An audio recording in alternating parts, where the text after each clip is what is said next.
guys. Thank you for taking a few moments with Blow the Scene readers from around the world. Let's just kick off the interview by having you introduce yourself and declare your weapon of choice with Canada's leading sons of melodic hardcore, Comeback Kid. I'm Jeremy, and yeah, I play guitar and Comeback Kid. Awesome. Cool. So, how have the initial dates of the tour run treated you thus far, and how did you guys come to link up with Propagandhi for this bill? Well, first of all, I guess like the connection would be Winnipeg. We're both based out of Winnipeg. They live there, and our band, you know, we've had certain members move wherever, but we're still based out of Winnipeg. Sure. So, yeah, I mean, we just collectively, I would say, all grew up kind of, you know, being fans of the band, getting into them at some point in the 90s, I guess, and, you know, didn't really get to, you know, meet them or hang out with them much because, you know, they were older and part of the scene that, you know, maybe intimidated us to some degree at one point because, you know, they Propagandhi are what they are, right? Sure. But we ended up having the same management at one point with this local management, you know, company in Winnipeg, and, you know, kind of got to be friends through that.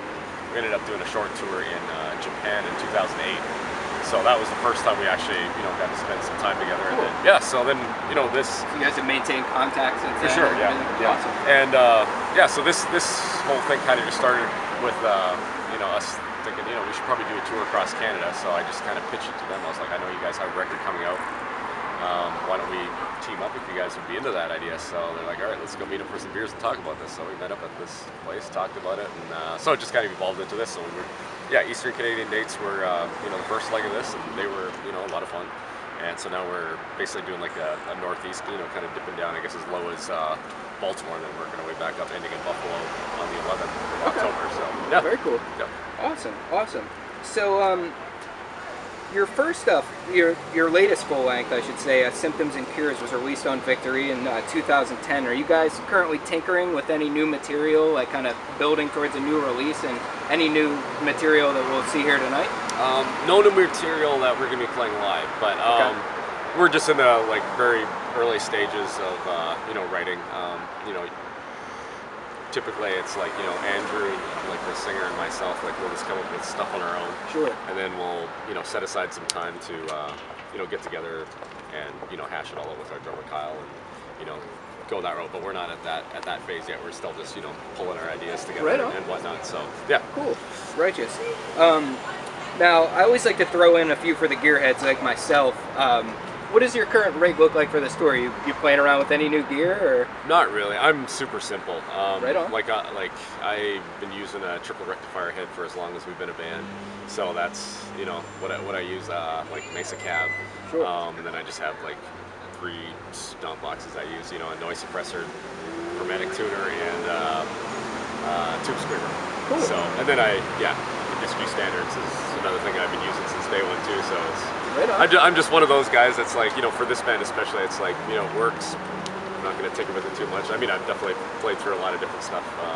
You know, being on tour overseas or whatever, you don't always have, you know, what your go-to thing there. But yeah, that's what I've pretty much always been using. Okay, very cool.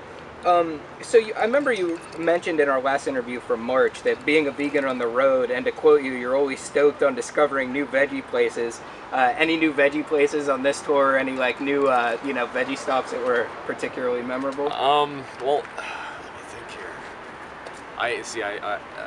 It's another, like going back to the gear thing, I go with what works, right? So we were just in New York City, so I hit Red Bamboo more than once. Here I just ate at, I think it's called Blackbird Pizzeria. Yeah, they're great. So I want to say I was in there maybe a year or two ago, because it looked familiar when I walked in there. So I thought it was a new place, but I'm not 100% sure. Well, it used to be another place, and then they changed, yeah. So maybe that's what it was. So maybe totally. I discovered a new place today. I'm not entirely sure. But right on. You know, Govinda's is something I, you know, often head down to or whatever here. But yeah, no, I'm definitely looking forward to hitting up a few more spots. I always, you know, I got an app on my phone that's a big help whenever I'm, you know, somewhere trying to find something different. So awesome. Yeah. Cool. Okay, so what do you do to stay in shape on the road, like in peak like playing form? Like, do you bring like a lot of vitamins? I know a lot of questions that come up. 'Cause I'm a vegan myself, so people want to know like how do you maintain your protein, like all that stuff. Do you have like any special regimens? Could, you know, if you don't mind taking us through. Like, no, I don't know. I'm kind of not super, like at first when I went vegetarian, vegan, and all that. You know, protein. I think for pretty much everybody is like the huge, like, you really have to be focused on that, you know. And I think, you know, as I've, you know, kind of been doing it for longer and longer, it's not as much a priority anymore. Like, I'd rather focus, especially on the road. It's a little tougher sometimes, especially when you're, you know, drinker like I am. Sometimes you don't make the best food choices later at night, you know. Of course, always sticking to vegan, but you know what I mean? Like, you're just looking for, so, you know, we always try to get the whole food stops in, make our own salad and stuff like that. But I bring along, like you know, vega powders.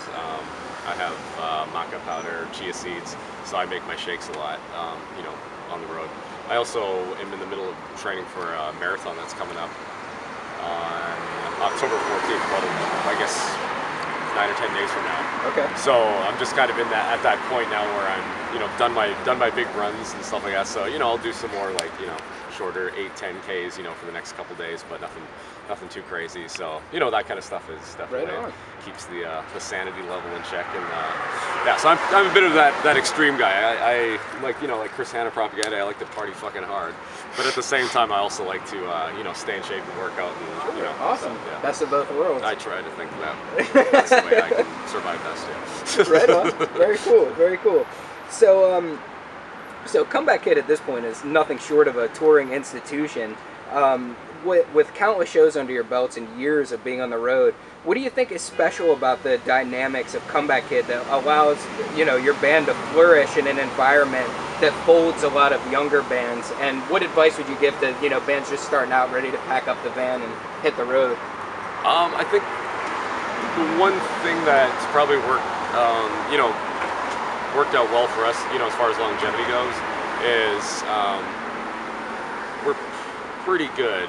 Of course, not perfect, and it'll never be, but like pretty good at just keeping out of each other's way. You know, it's, you know, we're good at compromising. We're not the best at communicating. Like, you know, when we're discussing upcoming tours, this and that, it always takes a while to, like, you know, get going on certain things. But we're willing to compromise, and we, you know, I think stubborn people really are what kill a lot of bands. You know, you have these two guys in the band that, you know, just can't live with each other after 2 years, and then it's done, right? So I think that's probably worked in our favor, where we, you know, we have members that, you know, everybody's kind of like, you know, even when it gets, you know, the screws are being tightened up here, it's like just chill and don't take it out on everybody. And, you know, so I think that's probably worked out for us in the long term. And yeah, for a lot of younger bands, it's just like, you know, they seem to, you know, blow up, doing well, and then all of a sudden they're done. And, yeah, so it's kind of weird, and I think there's, you know, a lot of ego that sometimes gets in the way and stuff like that. So it's probably best just to leave that at the door at band practice, and, you know, just jump in the van and have fun. Right on. Very cool. So, you know, just to wrap up today, what does Comeback Kid have, you know, slated as we head into the latter part of 2012 into 2013? Are you guys planning that far ahead at this stage? Yeah, we have. Well, this tour goes until October 11th, and then we're going to be doing a Western Canadian run.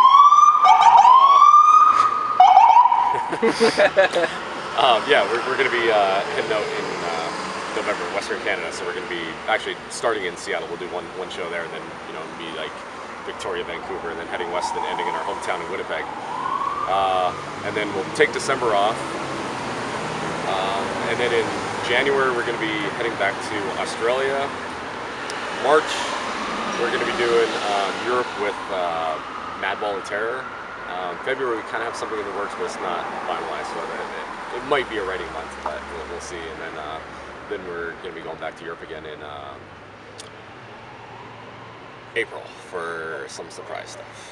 Cool. So there's going to be so there's going to be a little twist in the upcoming year in the Comeback Kid camp, that we're going to do a few interesting things, or, you know, we're going to do something a little different. Cool. So Very cool. Just you know, don't want to let the cat out of the bag yet, but just to let people know there's something different around the corner. Right, not different permanently, but we're gonna mess around with something. All right, cool. We'll look forward to hearing about that. Well, thank you very much for taking a few minutes with our readers today and our viewers. I really appreciate your time. We're really looking forward to the performance tonight. Thank you very much. Yeah, not a problem at all. Awesome. All right.